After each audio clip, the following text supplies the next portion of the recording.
New mailbox warms for 2 to 3 weeks before it sends one cold email. 2 weeks is fine. Yes, 2 weeks is fine. Warm up every single domain that you get, every single inbox that you have in your account for 2 weeks. Make sure that the warm up pool that you're using is as high quality as possible. Very important, super underrated. Warm up is the backbone of your infrastructure. And warm up, by the way, if in case you don't know, warming up an inbox means you have these fake inboxes, right? You have a bunch of these. Other people are also sending cold emails.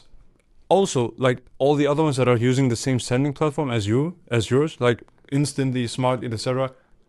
We also send cold emails, right? And we also want to warm up our domains. So what we do is, with all the cold emailers around the globe, we have one pool where we're sending out emails to one another that look real.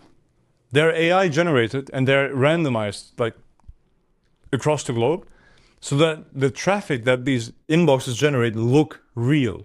They look non-spammy, right? And we respond to one another and then they respond back, etc. It's just like simulating real conversations.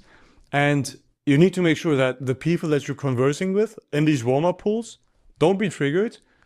With the mainstream sequencing tools, you have gambling sites in the warm-up pool, pornography, you have, what else do you have?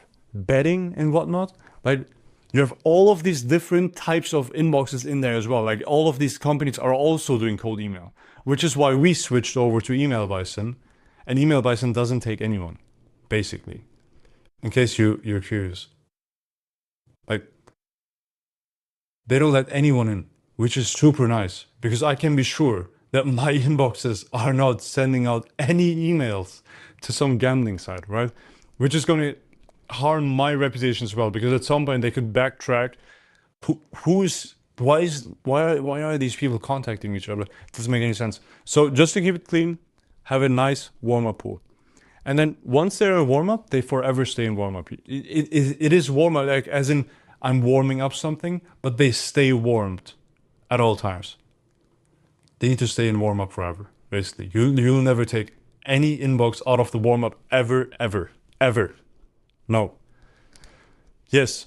And then that's just a rule that I implemented because I found it really useful. So say you have 100 inboxes, right? I'll always take out 25 of them and I just leave them in warm-up and they send no cold emails. I give them a separate tag so that I never use them for cold emails. And then when I'm seeing with the checks that I'm going to show you in a minute, there's a lot to come still. When I'm seeing with the diagnosis that some of the inboxes are starting to burn away, and I'm going to show you exactly what that means.